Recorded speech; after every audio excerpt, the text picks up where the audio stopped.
Les États-Unis annoncent avoir frappé des combattants de l'État islamique dans le nord-ouest du Nigeria. À première vue, cela ressemble à un communiqué militaire parmi d'autres, une opération, une frappe ciblée, une organisation terroriste, un succès sécuritaire. Rien d'exceptionnel si l'on s'en tient aux mots, et pourtant cette annonce n'est pas banale, parce qu'elle ne concerne pas un pays occidental.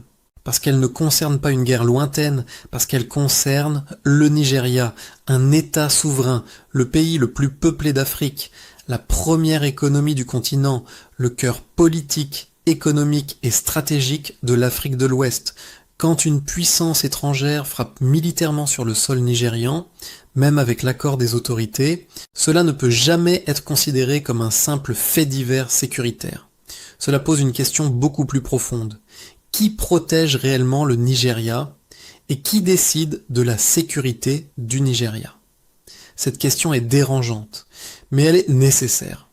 Si ce travail te paraît utile, alors like cette vidéo, abonne-toi à la chaîne et surtout, partage-la massivement. Parce que lorsqu'on aborde des sujets sensibles, des sujets structurels, des sujets qui dérangent les récits dominants, l'algorithme a tendance à rendre ces contenus invisibles. Ta mobilisation est donc essentielle pour que cette information continue de circuler. Revenons calmement sur les faits. Washington affirme avoir ciblé des combattants de l'État islamique actifs dans le nord-ouest du pays. Les autorités nigérianes confirment une coopération. Les médias occidentaux parlent de lutte contre le terrorisme. Le discours est maîtrisé. La communication est propre. Mais ce langage masque une réalité beaucoup plus complexe. Le Nigeria traverse depuis plus de 15 ans une crise sécuritaire multidimensionnelle. Boko Haram, ISWAP, groupes armés, banditisme organisé, trafic transfrontalier, enlèvement. Criminalité économique. Cette insécurité n'est pas marginale, elle concerne des millions de personnes. Des régions entières vivent sous la menace permanente. Des villages sont abandonnés, des routes sont désertées, des marchés sont fermés, des écoles sont attaquées. Et pourtant, ce même Nigeria est capable d'intervenir rapidement pour empêcher une tentative de coup d'État chez son voisin, le Bénin. Ce même Nigeria est perçu comme le gendarme régional de l'Afrique de l'Ouest. Ce même Nigeria joue un rôle central dans la CEDEAO. Ce même Nigeria influence les équilibres politiques de toute la sous-région. Alors comment expliquer ce paradoxe? Comment un pays peut-il projeter de la puissance à l'extérieur tout en ayant besoin de frappes étrangères sur son propre territoire? La réponse est inconfortable. Le Nigeria est une puissance régionale, mais sa souveraineté stratégique reste incomplète. Ce n'est pas une insulte, c'est un constat structurel. Le Nigeria possède des soldats, des généraux, des effectifs, des bases, des équipements. Mais la sécurité moderne ne repose plus seulement sur le nombre de soldats, elle repose sur le renseignement satellitaire, sur la surveillance aérienne, sur les capacités de frappe de précision, sur les systèmes de commandement intégrés, sur le contrôle de l'espace informationnel, et sur ces piliers essentiels, le Nigeria dépend encore largement de partenaires extérieurs. Ce n'est pas propre au Nigeria, c'est la réalité de presque tous les États africains.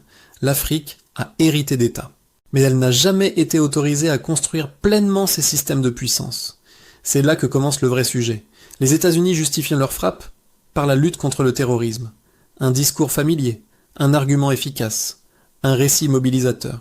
Mais ce récit pose un problème fondamental. Il présente souvent le conflit nigérian comme une guerre religieuse. Islamistes contre chrétiens, extrémistes musulmans contre communautés chrétiennes. Cette lecture est fausse, dangereuse et profondément trompeuse, car les premières victimes de l'État islamique et de Boko Haram au Nigeria sont des musulmans, dans le Borno, dans le Yobe, dans le Katsina, dans le Zamfara, dans le Sokoto, dans le Kaduna. Les villages attaqués sont majoritairement musulmans. Les marchés visés sont musulmans. Les familles déplacées sont musulmanes. Les chefs traditionnels assassinés sont musulmans. L'État islamique ne combat pas pour défendre une religion. Il combat pour imposer un système de domination. Ce qu'il cherche, ce ne sont pas des conversions. Ce qu'il cherche, ce sont des territoires. Des routes commerciales, des axes de trafic, des zones minières, des populations à taxer, des marchés à contrôler. C'est une entreprise criminelle organisée qui utilise le discours religieux comme outil de mobilisation, mais dont la logique est économique, politique et territoriale.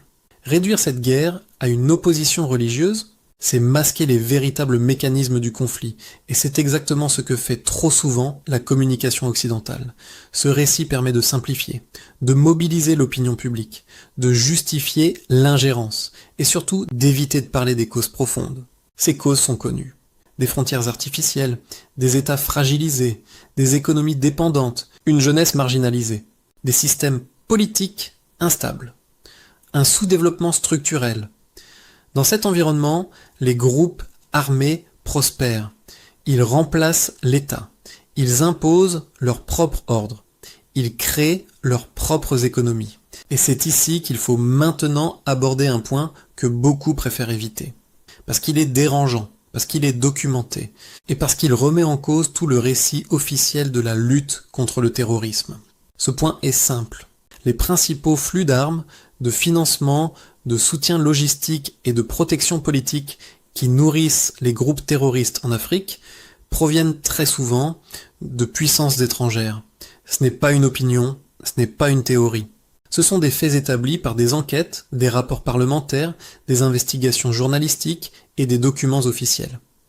La France, les États-Unis, les Émirats arabes unis et plusieurs autres acteurs occidentaux et moyen-orientaux ont, à différents moments et dans différents contextes, financé, armé, soutenu, entraîné ou protégé des groupes armés, qui ont ensuite nourri les réseaux terroristes actifs aujourd'hui sur le continent africain, parfois directement, parfois par des intermédiaires, parfois sous couvert d'alliances régionales, parfois au nom de la stabilité, parfois au nom de la lutte contre d'autres puissances.